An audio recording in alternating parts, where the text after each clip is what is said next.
Olá, gente bonita! Olá, meus pezinhos de couve, meus pezinhos de alface, tudo bem? Quero fazer com você a resolução comentada dos exercícios do folheto referente ao aulão sobre Romanceiro da Inconfidência, de Cecília Meirelles, obra cobrada pelo vestibular da FUVEST 2025. Você não sabe que aulões são esses? Os aulões especiais sobre os livros de literatura cobrados pelo vestibular da FUVEST 2025? Então veja esse videozinho aqui em que você vai conseguir mais informações sobre o nosso curso especial sobre esses livros da FUVEST. Corre lá porque ainda há vagas para os próximos aulões e você ainda pode ter acesso às aulas gravadas, aos aulões anteriores que ainda estão gravados. Vai lá, vai lá! A primeira questão é da Federal do Rio Grande do Sul e ela apresenta 3 afirmações para você ver quais são verdadeiras, quais são falsas. Eu coloquei aqui como primeira porque ela dá um excelente resumo, ela nos mostra o clima do Romanceiro da Inconfidência. Tá? Então veja, a primeira, você viu o quê? É verdadeira. Por que ela fala o quê? O romanceiro é narrativo. Sim, você se lembra que romance o romanceiro, melhor dizendo, né? O romanceiro é um conjunto de romances. E romance, você se lembra que a gente falou isso na aula, né? É um poema que conta uma historinha, tá? Então você tem este lado de contar uma historinha, é o lado narrativo. Só que a Cecília, ela se emociona quando ela vai falando dos fatos ligados à Inconfidência Mineira. Então você tem também o lado lírico. Então, olha, ao mesmo tempo ela é narração e lirismo, né? Apresentando uma sequência de poemas, por isso que é romanceiro, é um conjunto de romances, portanto vocês têm uma sequência de poemas, através dos quais a autora realiza uma comovente reflexão. Então veja, ela conta história, ela fala de relatos históricos, ela narra, ela se emociona e também reflete, faz crítica, né? Então veja que é um livro completamente híbrido, né? Sobre um momento da história do Brasil, que é a Inconfidência Mineira. Primeira, verdadeira. Segunda, a obra vale-se de acontecimentos da Inconfidência Mineira, sim, mas para quê?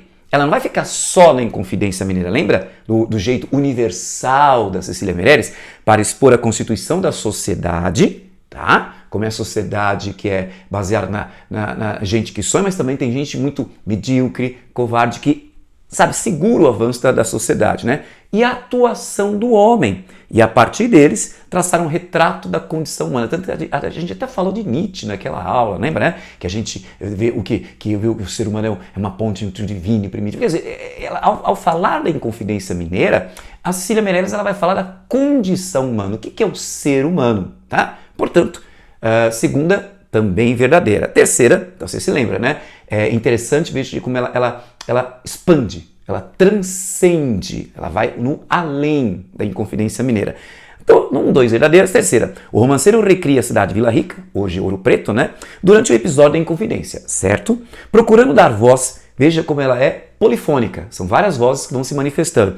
Tanto as figuras conhecidas da história, o Tomás Antônio Gonzaga, a Marília de Disseu, quem mais? O Tiradentes, o Joaquim Silvério dos Reis, então Cláudio Manuel da Costa, várias figuras conhecidas vão se manifestando aqui, quanto ao povo que assistiu perplexo ao desenrolar dos acontecimentos. Então você vê o povo criticando aquele louco, né, em cima de um cavalo, pregando, olha, isso aqui vai ser, nossa riqueza vai ficar só pra gente, o povo prestando atenção no enforcamento de Tiradentes, lembra aquele cigano estranhando a estrela, mas que estranha estrela desse sujeito, o bêbado estranhando, né, lembra que a gente até o nosso bonitinho do Matheus nos falou, me recuperou uma palavra que eu tinha até esquecido, que era o outsider, né?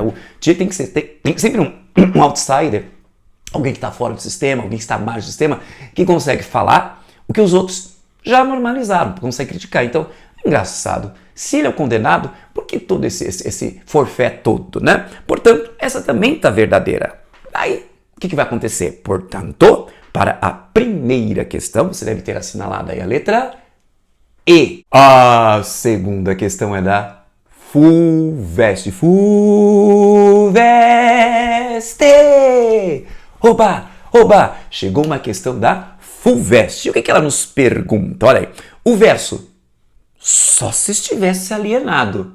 Veja, que funciona como um refrão do romance 73, ou da Inconformada Marília. Por que Marília estaria inconformada? Só se estivesse alienada. Alienada quer dizer doente da cabeça, né? Registra a reação desta personagem, a Marília, lembra da Marília de Dirceu, no Romanceiro da Inconfidência. Veja, como é um livro que vai pegar o contexto da Inconfidência Mineira, então você vai pegar também o Marília de Dirceu, de Tomás Antônio Gonzaga. Então Dirceu vai fazer parte dessa narrativa, a Marília vai fazer parte em vários poemas, e você se lembra o que aconteceu com o Tomás Antônio Gonzaga. Já falamos sobre isso na aulinha sobre Marília de Dirceu. Se você ainda não assistiu, vai lá, entra em contato comigo. Eu quero assistir, como é que eu faço para assistir essa aula? Que ainda está gravada, por sorte, né? Não sei por quanto tempo, por sorte está gravada, né? Então você vai ver que o Tomás Antônio Gonzaga foi degredado para Moçambique, lembra disso? Foi condenado a 10 anos, depois ele podia voltar. Não, mas ficou por lá, 10 ou 12, acho que 10 anos. Bom, não interessa, era um degredo temporário, ele podia ficar lá em Moçambique e depois, terminado esse prazo da punição, ele voltaria para o Brasil. Mas não, ele conheceu Juliana de Mascarenhas, né? E acabou se casando e se deu muito bem. Bom, isso já é o assunto daquela outra aula sobre Marília de Dirceu, tá? E aí você tem a coitadinha da Marília, quando recebe essa fofoca, esse bafom, que já te esqueceu, já tá contando. Então ela fala aqui, só se estivesse alienado, só louco, porque ele me prometeu um amor terrível aqui no Marília de Dirceu, olha, quantas e quantas liras ele fez pra mim. Ai, como esses homens são tóxicos, né? Boy lixo, embuste, boy lixo, coitadinha, né, irmão? Mas veja aí, o que perguntou a dona Fulvestre? Então, isso registra a reação da personagem do Romanceiro da Inconfidência. A qual informação? Já sabemos. Que informação é essa? Que ele já estava casado. Portanto, você deve ter assinalado eliminado quais alternativas. Veja a letra A. Seu amado, o inconfidente Cláudio Manuel da Costa. Não, o amado dela era o Tomás Antônio Gonzaga. Descartada a letra A. Letra B. Seu primo irmão inconfidente Joaquim Silvério dos Reis. O Joaquim Silvério dos Reis era primo irmão de Doroteia. Não há informações nos dois textos, nem no Marília de Dirceu, nem no Romanceiro da Inconfidência, sobre isso. Descartada essa. Seu noivo, o poeta e inconfidente Tomás Antônio Gonzaga, se casara em África. É essa, né? Mas o que está de errado na letra D, professor? Seu prometido, o Árcade e inconfidente Dirceu, se suicidara. A notícia que nós temos de suicídio é do Cláudio Manuel da Costa. Isso está até mesmo no Romanceiro da Inconfidência. Não é o Tomás Antônio Gonzaga. Letra E. Seu companheiro na Inconfidência, ela era companheira de Tiradentes. Oxi, que viagem. Portanto, a E também está descartada. Então, você deve ter assinalado aí para a segunda questão a letra C. Para a terceira questão da FATEC, nós temos aquele trecho que nós lemos em aula, né, o discurso, né, que se faz a Joaquim Silvério dos Reis, o delator, o X9, o alcagueta, não é cagueta. Quer dizer, na linguagem informal, coloquial, a gente pode falar cagueto, mas na norma culta é alcagueto, né? Então esse X9 vai ser criticado de uma forma irônica, né? Veja, quando você tem essa comparação, o nosso eu lírico, ele fala, melhor negócio que Judas, fazes tu, Joaquim Silvério. Por quê? Veja, o Judas traiu o grandioso Jesus Cristo e ganhou só 30 moedas. Ficou mergulhado no remorso, a gente já falou tudo isso na aula, né? Ficou mergulhado no remorso, suicidou-se, tá? O Joaquim Silvério não, ele traiu um simples alferes, um Tiradentes, alguém simples, e não ficou corroído pelo remorso, terminou seus dias no sossego, né? Quer dizer, no sossego para ele, porque ele se tornou uma personagem medíocre. Mas é isso que é muito criticado no Romanceiro da Inconfidência. Umas pessoas, os seres humanos se conformam, né, com o pouco, com essa mediocridade. Em vez de você buscar sonhos que engrandecem o ser humano, que fazem que o ser humano atinja o ideal, o transcendente, tem gente que se contenta com pouco. E é um ponto de contato, de uma certa forma, com alguma poesia, que a gente ainda vai ver, né? Eu não tive, infelizmente não pude ter alguma poesia porque fiquei sem voz, né? E teve toda aquela queimada aqui em Ribeirão Preto, foi horrível, né? Vocês viram pela imprensa, ou quem é de Ribeirão acompanhou isso, mas a gente vai ver isso em alguma poesia. O Drummond criticando a nossa sociedade que avançou tanto graças ao progresso científico, graças à Revolução Industrial, que nos tornou acomodados, que nos tornou preguiçosos, cômodos, né, conformistas. Então a Cecília faz essa crítica. O Joaquim Silvério, ele tá contente com as coisas que ele fez, porque ele só pensou nele. Então ele teve perdão das suas dívidas, teve certos confortos, mas isso significa ele se entregou à mediocridade. A vida é muito mais do que isso. Tanto que eu lembro uma coisa super engraçada, vamos lembrar o seguinte, tem gente que está pensando, ai professor, estou aqui me matando, estudando com essas aulas de sábado para passar no vestibular, para ganhar quanto? E um youtuber, um tiktoker, com dancinha, ganha muito mais do que eu. Veja, o que você entende como ser humano? O que você entende como o objetivo de sua grandiosidade de caráter? Onde é que está? Na dancinha, né? Então é isso que a Cecília critica. Veja, comparando o Joaquim Silvério com Judas Carioca, né? Um grande amigo meu que falava Judas Carioca. Esse eu lírico, né? Ele vai fazer uma crítica pesada ao Joaquim Silvério. Então veja o que a FATEC nos apresenta. 3 afirmações, ou melhor, desculpa, 4 afirmações, né? E você vai ver, a primeira, o emissor assume postura argumentativa. Veja, o que é argumentativa? Apresenta um fato. Olha, você fez melhor do que Judas. Por quê? E ele argumenta, ele comprova. Então ele tem uma postura argumentativa ao exprimir juízos de valor. É melhor, não é melhor. É bom, não é bom. Isso é juízo de valor. Então você fez coisa melhor do que Judas. Juízo de valor, né? Tanto que é um juízo de valor que eu acabei de expressar. É muito melhor você estar se matando e estudando do que fazendo dancinha. Bom, isso é um juízo de valor. Tem gente que se realiza muito bem, gente que tem inteligência corporal, que é uma coisa que não deve ser desprezada, porque eu mesmo não tenho. Então essa pessoa que tem inteligência corporal, Laudemir, talvez essa pessoa esteja super realizada com o que ela faz. Ok, então cometi a falha do juízo de valor, né? Mas aqui eu tenho um juízo de valor ao expressar o quê? Falar sobre as ações de ambos os traidores célebres. Verdadeira, essa primeira. A segunda, a significação do texto constrói-se com base numa ampla comparação. Judas Iscariotes, não é carioca, tá? E Joaquim Silvério Reis, na qual se destaca a crítica mais contundente à traição praticada por Joaquim Silvério. Por que ele é mais contundente? Porque ele recebeu muito mais por menos. E nem ficou com remorso, tá? Nem se tocou da sua mediocridade. Segunda, também verdadeira. Terceira, o emissor enfatiza as vantagens obtidas pelos atos de Joaquim Silvério como forma de expor sua vileza. Veja o quanto você ganhou, né? Para quê? Para ter traído, para ter quebrado os sonhos dos outros, para ter limitado a grandiosidade, o caminho para a grandeza.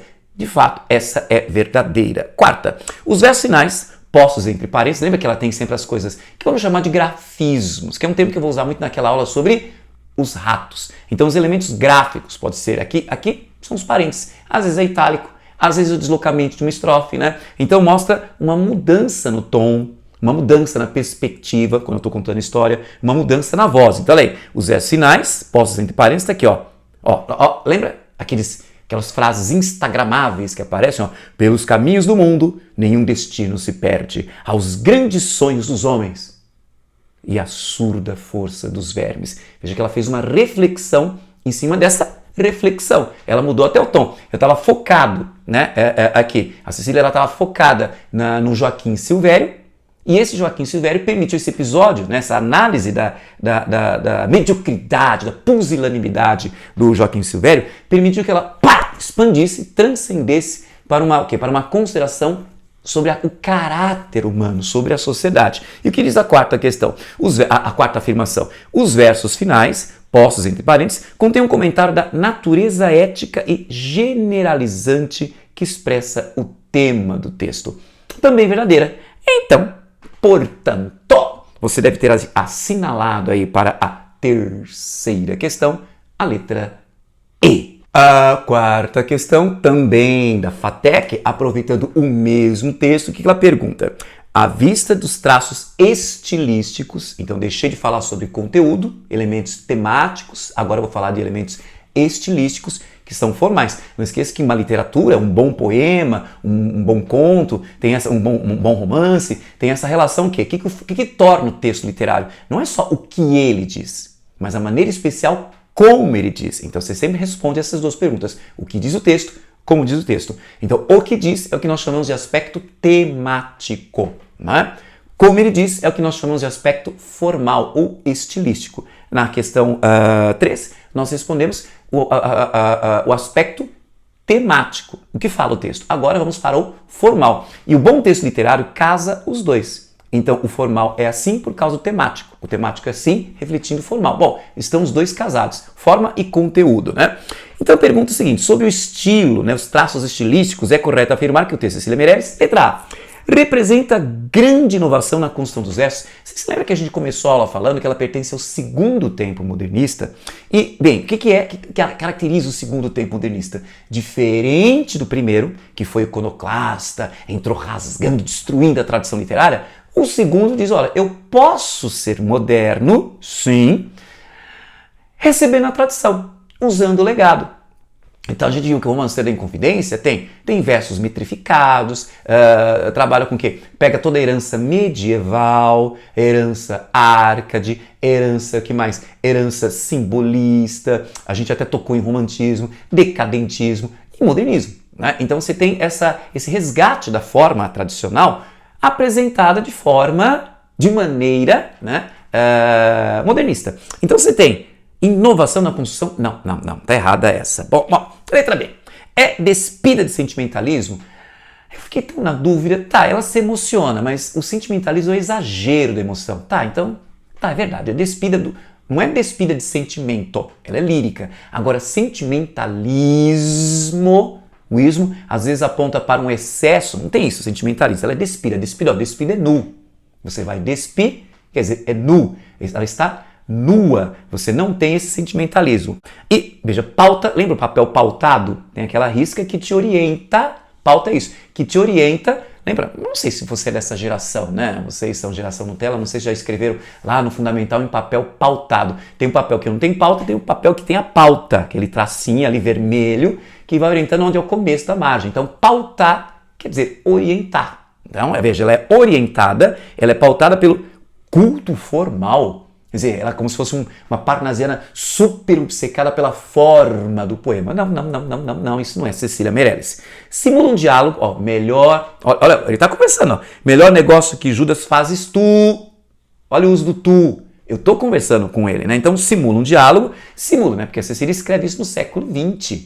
Joaquim Silvério já estava morto. Ele está lá, ele morreu acho que no comecinho do século XIX, tá? Se não me falha a memória. Então simula um diálogo, adotando linguagem na qual predomina a função apelativa. O que é apelativa? É aquela que destaca a pessoa a quem se dirige a mensagem. Então você tem as marcas de segunda pessoa, depois você vê aqui, esse videozinho sobre funções da linguagem, e você vai ver a função apelativa, aquela que serve para destacar, né, a figura, o emissor, o interlocutor é aquela pessoa com quem eu converso. Então, a quem se dirige o texto. Tá certo até agora. E opta por versos brancos, aí foi ver de fato. Branco quer dizer não tem rima. Tá? De ritmo popular, versos curtinhos em geral, o tamanho do verso é curtinho, isso dá um ritmo popular. Caso dos versos 7 sílabas métricas, a redondilha tão medieval, a redondilha maior. É essa. Mas o que está errado na letra D? Expressa sua eloquência. Eloquência é falar bem, né? Na escolha da temática greco-romana. Então essa coisa do renascimento, do classicismo, do arcadismo, tudo bem. A época em que se passa em Confidência Mineira era o arcadismo ou neoclassicismo, que significa a retomada dessa cultura dos greco-romanos, né? Agora, dos greco-romanos, desculpa. Mas agora, nesse trecho, eu não tenho essa retomada dos valores greco-romanos, né? O que está de errado na letra E, professor? Gente, depois eu faço os comentários sobre essa sacanagemzinha que a FUVEST gosta de fazer, mas vamos lá. É de tendência descritiva e heróica. Aí depende o que se chama de herói, porque a gente quando fala de heróica, a gente pensa em aventuras, batalhas, tá, mas não deixa de haver alguma coisa heróica. Só que o cara é um covarde. Agora me toquei, o cara que eu não estou falando do conjunto aqui do livro, mas desse poema, eu estou falando de um covarde. Então não tem heróico aqui, né? Adotando a sátira. Sátira? Veja, eu tenho crítica. Sim. A sátira faz crítica? Sim. Só que ela faz com humor.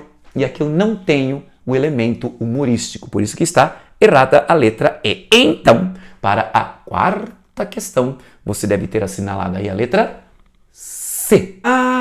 quinta questão é do Enem. E ela pegou bem o comecinho do Romanceiro, né? Lembra aquele momento que a Cecília, como decadentista, está sentindo o ambiente, ela está lá em Ouro Preto, e ela sente energia, então ela recupera, como se fosse um médium, uma sensitiva, ela recupera toda aquela energia que aconteceu engraçado, ela é tão sensitiva que ela quebra a fronteira do tempo, porque ela está na década de 40, quando ela visitou Ouro Preto, ela se conecta à época da Inconfidência Mineira, finalzinho do século XVIII. Só que ela também quebra a fronteira do espaço, porque ela está lá em Ouro Preto, mas ela vai lembrar do 21 de abril. Toda aquela energia da Inconfidência ela capta que vai conectá-la. Peraí, mas o enforcamento de Tiradentes não foi ali em Ouro Preto, foi no Rio de Janeiro. Pois é, olha como ela é universal, super sensitiva, até mais do que a Márcia, né? Ela vai recuperar, né? Ela vai entrar em contato com uma realidade que vai além do tempo e do espaço presentes dela, né? Então veja, quando ela fala do 21 de abril, né? Ao meio-dia confuso, Tiradentes foi enforcado. A gente já leu esse poema na aula, né? Então, o que acontece? O poema, blá blá blá blá blá do Enem, né? O poema de Cecília Meirelles tem como ponto de partida um fado da história nacional, a Inconfidência Mineira. Ponto. Nesse poema, a relação entre texto literário e contexto histórico, a gente viu na aula que os dois são casados, história com literatura, né? E equilibrados, um é mais importante do que o outro, indica que a produção literária é sempre veja, ela fala da realidade, mas como é literatura, ela recria a realidade. Não é que ela mente, não é que ela inventa, ela recria a realidade, mesmo quando faz referência a um fato histórico determinado. Então ela fala de história, mas a visão dela é recriada, ela não está mentindo. Não esquece isso, a coisa louca da literatura. Ela não está mentindo, ela não está alterando, ela só está contando a maneira dela, uma forma literária, sem alterar a realidade. Como é que se recria algo sem alterar? É a magia da literatura. Bom, no poema de Cecília Meirelles, a recriação, como é que ela... isso é que interessa. No Enem, presta atenção no enunciado. Como é que ela recria? Por meio do que ela recria essa Inconfidência? Letra A. Do questionamento da ocorrência, ela não questiona se houve ou não este fato, se houve ou não o enforcamento de Tiradentes. Não há o questionamento da ocorrência. Errada a letra A. Letra B. Da descrição idealizada e fantasiosa, ela não altera, ela não idealiza, ela não fantasia, ela mostra as coisas como de fato elas aconteceram. Então está errada a letra B. Sem falar que não houve batalha épica. Né? Eu lembro, acho que foi o Mário de Andrade que falava disso, né? Esse complexo que a literatura brasileira tem sabe, a gente não pega a grandiosidade. Veja, o nosso maior romance é Memórias Póstumas de Brás Cubas, e é um romance do nada.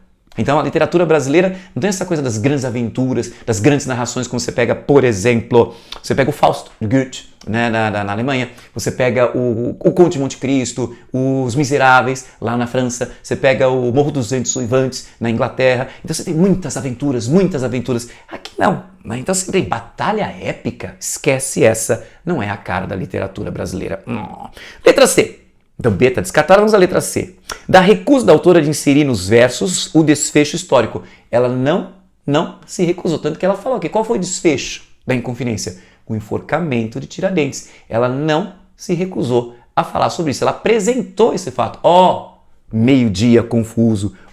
21 de abril sinistro. Então ela fala, veja, 21 de abril, ao meio-dia, Tiradentes foi enforcado. Ela não se recusou a falar sobre isso. Então letra C está descartada. Letra D. Do distanciamento entre o tempo da escrita, ela escreve isso durante a metade do século XX, tá? E do tempo da Inconfidência, que foi no final do século XVIII, que, questionada poeticamente, olha, é bem diferente ser questionado do que aconteceu na letra A. O questionamento da ocorrência, ela não questiona a ocorrência, mas ela faz um questionamento poético.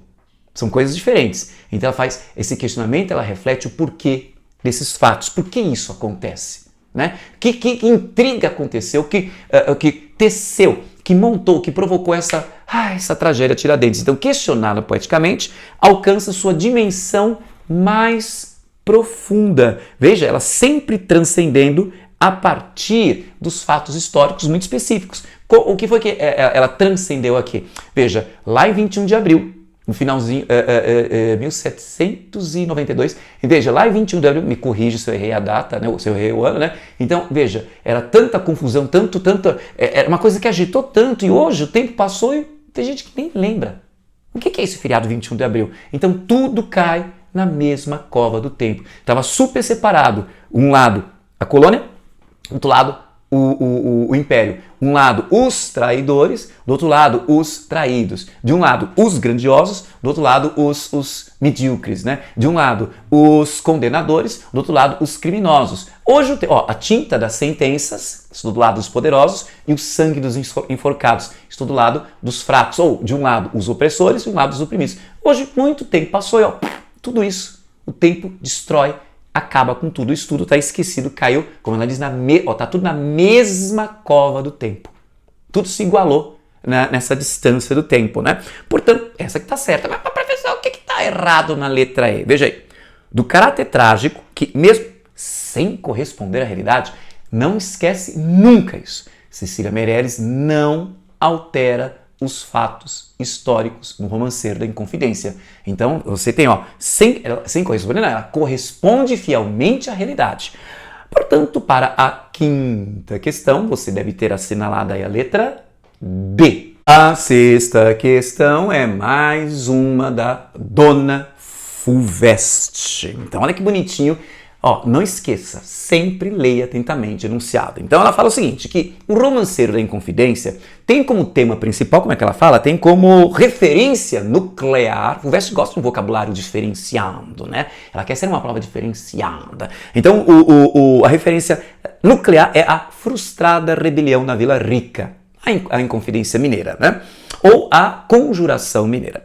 No entanto, veja, olha esse no entanto, você tem o quê? É um elemento de história, é um texto que se baseia na história, nas aulas que você viu nas aulas de história, né? No entanto, deve-se reconhecer o quê? Quer dizer, não é só história não, professor. A Fulvestre está vestibulando, não é só história. Temos que reconhecer também o quê? Letra A. A base histórica utilizada no poema se converte no lirismo transcendente e amargo que caracteriza as outras obras da autora. Essa sacanagem que eu queria que você soubesse. A Fulvestre, ela gosta muito de fazer uma alternativa em que o começo está super certo.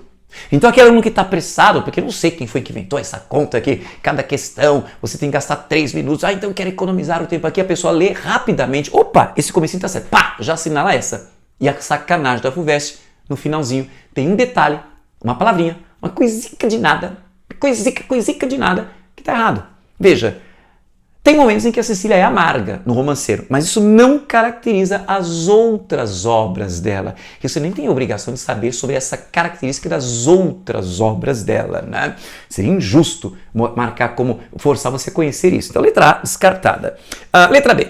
As intenções, de novo a sacanagem, as intenções ideológicas da autora e estrutura narrativa do poema emprestam ao texto as virtudes de uma elaborada prosa. É poesia, mas não prosa poética, aquela prosa que tem características de poesia. Quem tem muito essa prosa poética, eu ia falar Guimarães Rosa, mas ele não está caso, pode ser que você não conheça, não tenha tido contato com o estilo do Guimarães Rosa, que tem essa prosa poética. Mas você tem um pouco de prosa poética em Água Funda, tá? Então, não tem... Aqui não! Não tem prosa poética. Muito bem. Letra C. O que a gente já viu? A letra B, que está errada a letra C. A imaginação poética dá à autora o quê? A possibilidade de interferir no curso dos episódios, alterando-lhes o rumo. Lembra? Ela é fiel à história. Essa também está errada. Letra D. A matéria histórica, o equilíbrio, que a gente sempre falou na aula, tanto alimenta a expressão poética do desenvolvimento dos fatos centrais, então vou usar a matéria histórica para fazer literatura, quanto motiva o lirismo reflexivo. Então, olha, você tem história, literatura, reflexão, emoção, lirismo, tudo isso, essa amálgama, isso vai tornar o texto dela híbrido. É essa que está correta. Mas professor, o que está errado na letra E? A letra E fala o seguinte: a preocupação com a fidedignidade histórica, ela é fiel à história, sim, e com tom épico, não sei se tem tom épico, vai lá, atenua o sentimento dramático da vida habitual na poesia da autora. Atenuar. Então, se você está falando que a história e o lado épico, narrativo, diminuem o drama, não diminuem aumentam a condição dramática, por exemplo, a gente acabou de ver, do Joaquim Silvério. Então, eu aumento a indignidade, essa coisa, olha que coisa, que personagem indigna. Eu aumento a injustiça que cai sobre o pobre do Tiradentes. Então, essa também está errada. Portanto, para a sexta questão, você deve ter assinalado aí a letra D. A sétima questão também é da Dona Fulvestre, e é uma questão super novinha que mostra como está a tendência dela, que é o seguinte: você tem que ler aquele texto, entender aquele texto, e aí o que você faz? Este pedaço, a gente viu isso nas outras aulas, este pedaço desse texto, ele significa não exatamente só este pedaço, mas ele significa o conjunto da obra. Tá? Então, às vezes a gente via questões, por que gosta de fazer muito isso? Né? Ela apresenta um texto, e engraçado, para responder a questão você não precisava de ler o texto. A questão ela falava sobre o quê? Sobre a obra em geral. E o texto não serviu para nada. Ou às vezes, com um tempo atrás, aparecia, por exemplo, na Unicamp, na própria Fulvestre, aparecia o texto e só lendo o texto eu conseguia responder. Quer dizer, não precisava ler a obra inteira. Era só ler aquele texto. Aqui não. Aqui não! Veja, eu só vou entender... Primeiro, eu tenho que entender bem esse texto.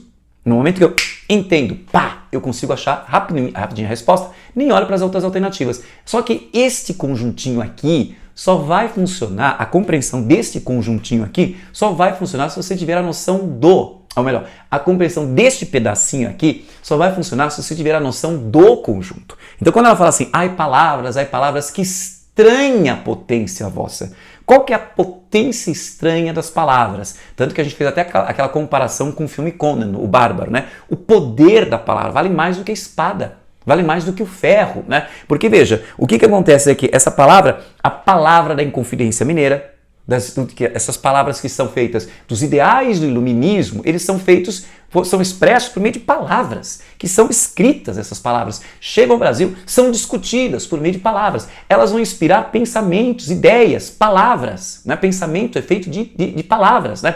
Essas palavras, elas vão ser discutidas entre os inconfidentes. Então eles vão fazer um plano de uma inconfidência por meio, como é que se faz um plano? Por meio de palavras. Só que o que aconteceu? Isso foi delatado. Como é que se delata? Por meio de palavras. As palavras servem. Olha que engraçado. As palavras que são feitas de uma coisa tão abstrata, né? Sei lá, elas são feitas de ar. Elas são muito abstratas. Elas são feitas de quê? Uma coisa, o que você escreve é a representação concreta da palavra. E aí você tem a delação, e aí essa delação vai ter investigação. A investigação é feita por palavras, sabe aqueles questionamentos, aqueles interrogatórios, achei a palavra, aqueles interrogatórios, a defesa, a acusação, e aí a condenação, tudo isso é palavras. E a condenação que vocês vão ser degredados, não, mas Tiradentes vai ser condenado à morte e esquartejar. Tudo isso é feito de palavras. Olha o que a palavra faz. E aí o que acontece? A palavra, eu acho bonito esse final, essa palavra... ela vai fazer o quê? Veja, essa palavra perdão podia ter sido. Olha a potência. A palavra podia ter perdoado Tiradentes, mas não, Dona Maria não perdoou. E aí, o que essa palavra vai materializar? Olha, a construção, olha a gradação, a construção da forca. Sois madeira que se corta, estão cortando a madeira. Sois 20 degraus de escada, os 20 degraus que Tiradentes teve que subir. Sois um pedaço de corda. Sois povo pelas janelas, cortejo, bandeiras, tropa. E no final, ai palavras, que estranha potência vossa, éreis um sopro, palavra é feita de sopro na aragem, no vento, e agora é o quê? Sois um homem que se enforca. Entendi. Eu só vou entender isso aqui, esse trecho, tendo noção do conjunto. Tá? E aí, essa combinação, essa questão é perfeitíssima, essa combinação, por isso que ela ficou difícil.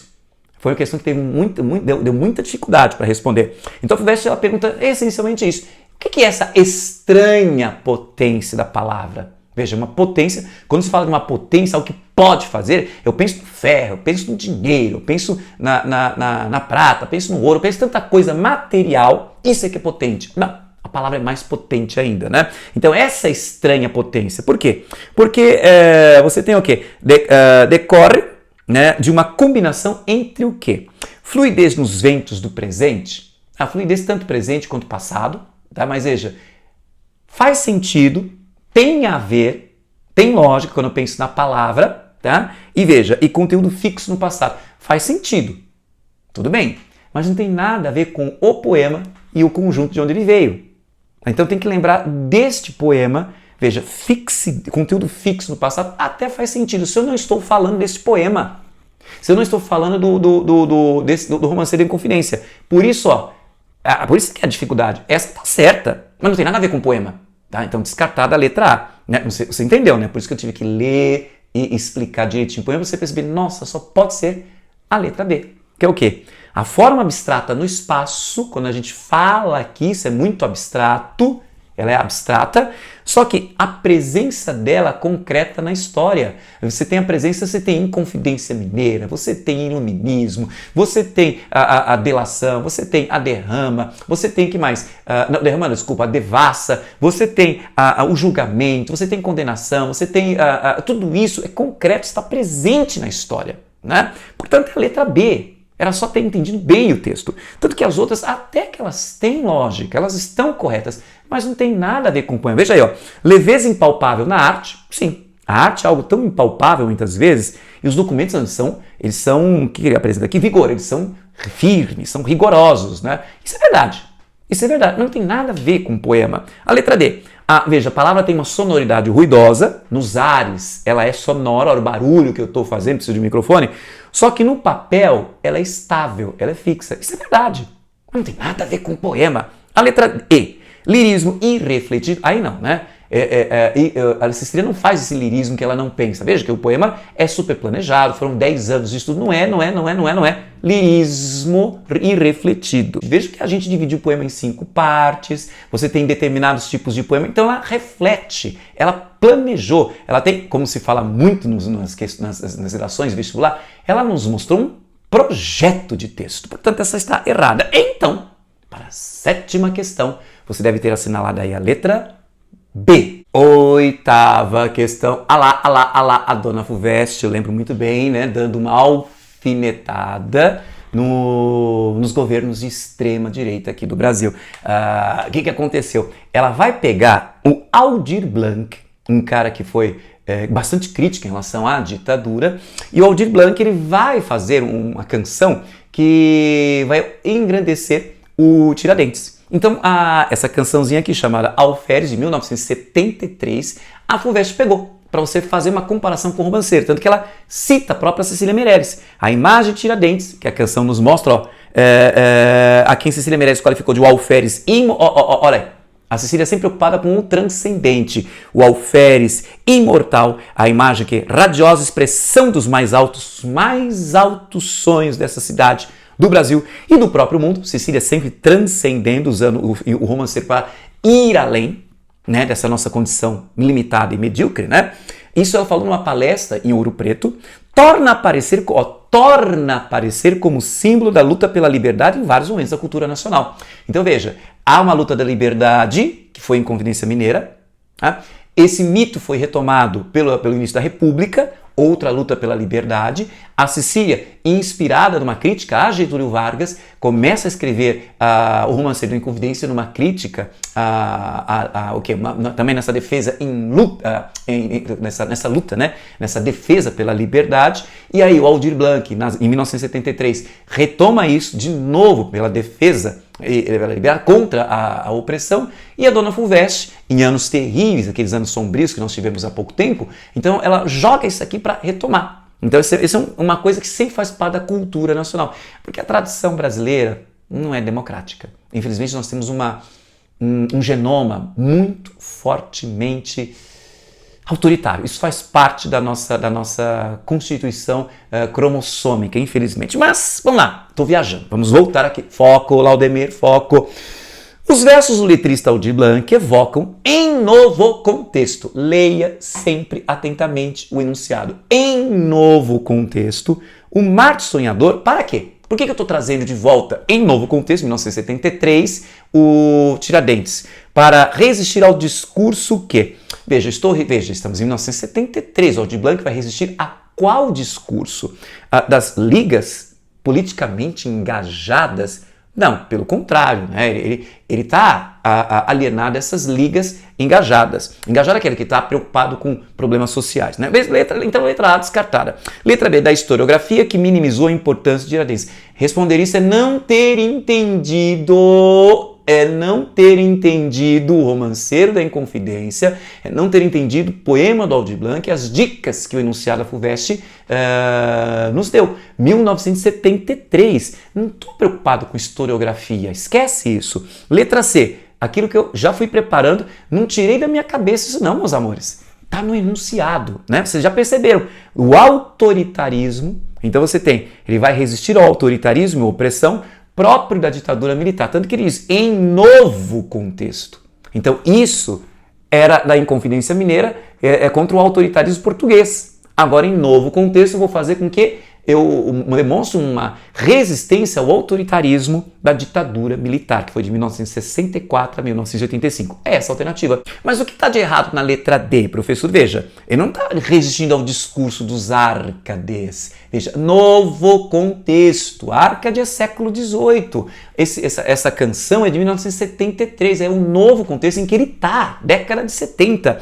Tanto que é por isso que você também descarta a letra E. Eu não estou fazendo uma crítica à tirania portuguesa. Isso era o contexto dos Árcades, ou melhor, dos Inconfidentes. Na verdade, é 1973 que você tem que focar. Então é outra tirania, é dos militares, não dos portugueses. Portanto, para a oitava questão, você deve ter assinalado aí a letra C. E agora nós temos duas questões abertas da FUVEST, duas questões dissertativas, e você deve ter percebido nas outras questões que eu deixei nas aulas anteriores, nos livros anteriores, Marília de Liceu e Quincas Borba, como na segunda fase a dona FUVEST é louca. Como a dona FUVEST, ela viaja, só é louca, muito louca. Ela viaja demais, ela faz umas questões dificílimas. E aqui, você vai ver o que ela faz com Drummond. Mas fica na aula de alguma poesia, do dia 12 de outubro. Mas, amores, veja o que ela nos apresenta. Leia os versos, questão 9, né? FUVEST, né? Leia os versos e responda a questão. Então, é um trecho em que ela vai fazer uma reflexão, a Cecília faz uma reflexão sobre a Inconfidência. E o item A é... Parece fácil, né? Mas você tem que ler e reler. Fizeram aquele cálculo, né? Você tem de 14 a 16 minutos por questão na segunda fase. Então, dá tempo sim para você ler e reler atentamente o enunciado para responder exatamente o que está sendo pedido. Então, aqui, ó, o enunciado já dá o rumo, o esquema, a maneira como você vai responder esse texto. Ó, de como se articula, como se liga a sequência. É uma sequência. A ambição vai se articular, quer dizer, em sequência, a ambição vai dar injustiça e a injustiça vai dar covardia, formada no poema com o episódio fatal de Tiradentes. Então, qual é a sequência? Veja, a ambição por ouro, que significa ambição por glória, por status, vai gerar o quê? Por causa do ouro, por causa do materialismo, as pessoas vão praticar injustiças, vou delatar o meu amigo, mas é injusto, vocês são inconfidentes, vocês estão juntos e você vai trair. Então você vai ter essa injustiça por causa do quê? Porque Portugal, você pode pensar, Portugal quer mais dinheiro, né? Então o que acontece? Essa ambição vai gerar o quê? A condenação a Tiradentes, né? Então você vai ter essa injustiça, foi injusto que fizeram com ele, e só ele, e os outros só pensando neles, tiraram o corpo fora e deixaram tudo para cima do Tiradentes. Então essa ambição, você poderia até pensar isso, né? Então essa ambição, em nome de poder, em nome de materialismo, em nome de riqueza, em nome de status, essa ambição vai fazer com que as pessoas pratiquem injustiças, né? E essa injustiça vai se perpetuar, vai se impor e vai abrir caminho para a covardia da injustiça e também a covardia dos outros, quando vem aquela injustiça se realizando, as outras pessoas ficam covardes e não querem lutar. E é isso, agora você, fiz só uma parte, só que tem mais. E você vai ter que conectar isso com o episódio fatal de Tiradentes. Vamos lembrar qual foi o episódio fatal? Foi morto. Né? Então veja, ele foi condenado à morte, foi enforcado, esquartejado, justamente por causa dessa sequência, por causa dessa ambição que gerou a injustiça e a covardia. Veja, a covardia de gente que deixou ele assumir sozinho a culpa, ninguém saiu em defesa dele, né? Então olha, tudo isso, ele é vítima ele é o resultado final de toda essa sequência. Ambição que leva à injustiça que termina com covardia. Resultado, a morte de Tiradentes. São mais ou menos essas ideias que que você deve ter colocado aí na letra A. Já na letra B, a voz lírica interroga quais serão as consequências dos acontecimentos bárbaros da história sobre as novas gerações. Veja que eu esqueci de falar isso na aula. O que aconteceu na Inconfidência Mineira, veja, uma condenação sem provas, né, um enforcamento de um único que foi só um monta esse movimento, né? Então isso foi uma barbaridade o que Portugal fez. Só que isso não chamou a atenção do resto do mundo, porque foi no mesmo ano em que aconteceu a Revolução Francesa. E o mundo não estava focado nessa barbaridade que aconteceu no Brasil, e sim no que estava acontecendo na Revolução Francesa e as consequências dela, né? Portanto, sim, houve uma barbaridade. Só que o que acontece? Qual é a consequência disso sobre as consequências da história sobre as novas gerações, aquilo que vem depois da Inconfidência Mineira, né? E o que é mais complicado ainda nessa pergunta, e por que essa é uma reflexão dos justos? Veja, quando ele diz na segunda estrofe, né? E a sombra, está sob a sombra, debaixo desses exemplos graves, sérios, terríveis, foi Inconfidência Mineira, é um exemplo disso que acontece. Nascem gerações opressas. Então, quando se vê a injustiça, as gerações que vêm à sombra disso, que vêm depois disso, elas são oprimidas. São gerações, como ele diz aqui, ó, quem se mata em sonho, esforço, mistérios, gírias e pressa. Então, quem é que agora, depois disso que aconteceu, em que a injustiça prevaleceu, a covardia prevaleceu, quem é que vai lutar por grandes ideais? Quem é que vai correr atrás de grandes sonhos? Quem confia nos amigos? Quer dizer, como é? Porque uma mudança na sociedade tem que ser, não pode ser única, tem que ser um grupo. Mas depois disso que aconteceu na Inconfidência Mineira, quem vai confiar, né? Quem acredita em promessas? Então veja, o que acontece? A consequência, que diz aqui, ó, a consequência é o quê? As futuras gerações vão ser oprimidas, as futuras gerações vão ser acanhadas, as futuras gerações vão ser medrosas, as futuras gerações vão ser o quê? Desconfiadas, céticas, descrentes. Isso aqui não tem jeito, não tem mudança, não tem como mudar. Sempre os poderosos vencerão. Então esse é o pensamento que vai aparecer, vai montar, né, o comportamento, o caráter das futuras gerações que estarão à sombra do que aconteceu na Inconfidência Mineira. Só que tem mais coisa. E porque essa é uma reflexão dos justos. Porque os justos são os grandiosos, porque os justos são os que pensam que é correto, pensam no que é correto, sabem o que é correto e transcendem. Né? Então, estes justos é que vão conseguir enxergar, os justos, os corretos, é que vão conseguir enxergar o erro que está sendo processado, que é uma covardia, que é uma... que é mesmo ele falou na primeira? Covardia, que é o que mais? Ambição, injustiça e covardia, essa sequência, né? Os justos vão conseguir enxergar, enquanto que aqueles que não são justos, são os limitados, são os medíocres, os injustos, eles se conformam, eles aceitam. Então, os justos são aqueles que pensam naquilo que é certo. Justos são aqueles que pensam naquilo que é correto. Então, eles não têm medo da opressão, eles não têm medo da perseguição, né? Então, por isso que eles são os justos, os que pensam corretamente. Então, esta reflexão que aparece aqui não pode ter saído de um covarde, né? Lembra de um covarde? Mas eu tenho corpo. Eu sei que Deus não está gostando do que eu estou fazendo. Lembra aquele poema que a gente leu na aula? O cara falando, né? A testemunha falsa, falando, eu sei que é pecado levantar falso testemunho. Então, eu sei que Deus está de mal comigo, está olhando, o inferno está aí, mas o castigo está aqui perto. Olha as pessoas limitadas, né? Essa falsa testemunha. O castigo está aqui pertinho. Eu estou pensando só no agora, eu sou medíocre. Eu estou condenando a minha alma ao inferno, não estou conseguindo entender o transcendente, mas eu tenho corpo. Não estou preocupado com a minha alma, eu tenho corpo. Então essa é uma pessoa limitada. Um injusto nunca escreveria isso. Quem vai escrever são sempre vai ser um justo. Tudo bem? Então são mais ou menos essas ideias que você deveria ter colocado aí nesse item B. Tá vendo como? Nossa, segunda fase, eu tenho que dominar a obra mesmo. Ainda bem que você está fazendo essas aulas que vão te dar um excelente insumo. Falei chique, hein? Excelente repertório cultural. Mas vamos lá. 10ª questão, seguindo essa toada das questões. Que é isso, dona Fulvestre? Ela pergunta aqui, ó. Ao tratar do drama da personagem de Tomás Antônio Gonzaga, a Cecília transforma Tomás Antônio Gonzaga em personagem no Romanceiro da Inconfidência. O narrador de O Romanceiro da Inconfidência descreve-o deste modo. Então fala aí, um cara que, lembra que a gente falou? Nascido em 11 de agosto, leonino, fez direito, não é nada humilde, né? Não é nada... não que eu esteja ensinando alguma coisa com o povo de direito, não é nada humilde, mas vamos lá. Então ela faz essa descrição, esse perfil, esse painel, que é um cara que se mostrou tanto, quer dizer, passou aquele perfil de eu sou tal, eu sou bonitão, eu sou o máximo. Eu sou o máximo. Para o quê? Para agora estar preso, desmoralizado. Muito bem. Quais aspectos, letra A, quais aspectos do arcadismo aparecem nessa caracterização? Gente, que eu acho interessante, eu achava essa questão facinha, mas conversando com alguns alunos, né, ou melhor, ex-alunos que prestaram esse último vestibular da FUVEST, eles tiveram dificuldade.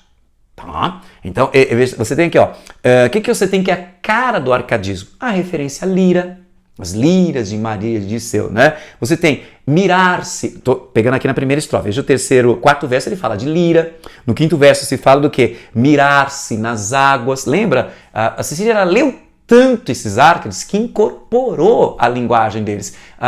O primeiro poema, eu vi do Maria de Disseu, que é a segunda estrofe, né? Eu vi o meu semblante numa fonte dos anos, ainda não está cortado. Não, peraí. Não é o primeiro poema, mas é um dos mais famosos da primeira parte, né? Eu vi o meu semblante numa fonte, quer dizer, ó, mirar-se nas águas. Isso é típico, ó, mirar-se nas águas. Não estou mirando no espelho, mas é na água. Isso é o ambiente rural, típico do arcadismo. Veja aí no penúltimo verso da primeira estrofe, esporas. Espora é uma coisa que vaqueiro usa, né? Você tem na segunda estrofe, no segundo verso, ele fala pastora terna, aquela carinhosa pastora, né? E na última estrofe, ou melhor, na penúltima estrofe, no antepenúltimo verso, quem tem luzes, ninguém nega, luzes do iluminismo. É referência ao contexto histórico, social, o contexto filosófico do arcadismo. Muito bem, então são esses elementos que são típicos do arcadismo. Muito bem, letra B.